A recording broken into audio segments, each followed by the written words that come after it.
There's two things we can all agree about physics engines. One, they look cool as hell, and two, they fell off harder than ever imagined. And when a modern game has a physics engine, it's usually very bland. There's usually only ragdolls that are rendered. You don't have that delicious spaghetti code.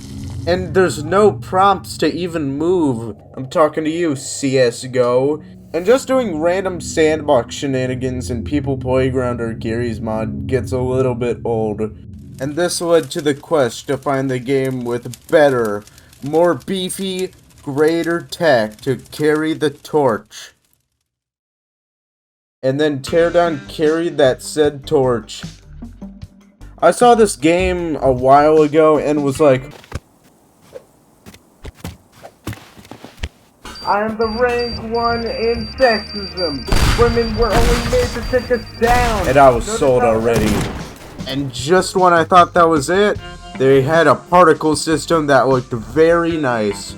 And there was also a campaign. I was like a deep-looking player, but I actually enjoyed the game. The campaign is great. The start of the game makes you think it's just gonna be tearing down buildings, and that's the game. Then you see the wired alarm boxes. Oh, what is this? Pick up target? This sounds cool.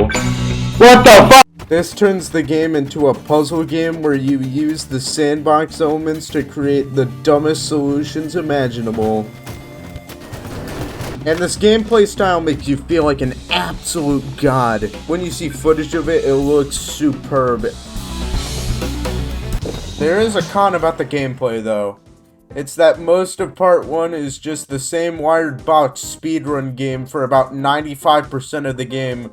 No joke, there's about like 7 missions that have unique mission types. But part 2 flipped that idea on its head. Now over half of the missions have different objectives. There's a couple unique mission objectives for a single mission, which is pretty cool. There's also new maps and new themes. Now let's talk about the tools.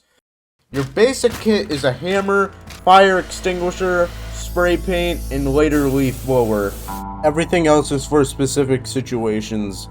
You have your godly utility. Planks and cables are great for moving objects and building paths from one point to another. Then there's the blowtorch, which is only in slot 2 because you can destroy ropes. Then you have slot 3. You have your main wall destroyer, precise shots 101, and a rifle that has so much pierce so you can not shoot through 17 walls just so you can get an item. There's explosives to tear down walls. Only peak humor on this channel, I swear. And mobility items such as speedy drink, speedy car,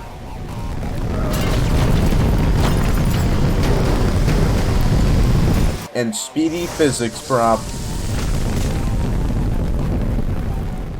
Slot 6 is either modded weapons or weapons that don't carry over from missions. For example, the camera from the first mission in part 2. But a game can only get so good with tools. Now let's talk about mapping. The map designs are always bangers. You have some rich guy's mega mansion, and he also loves cars, so you gotta use cars a lot to drive stuff from point A to point B. You have a hidden facility in a mountain which requires you to make planks and cables to make really cool bridges.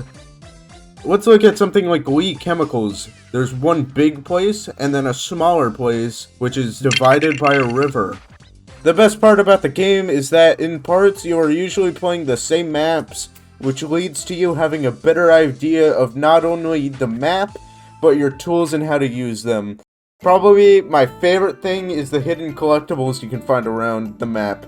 Because of the tool upgrading system, it's pretty clever to make valuables that reward you for exploring and looking at what the devs made.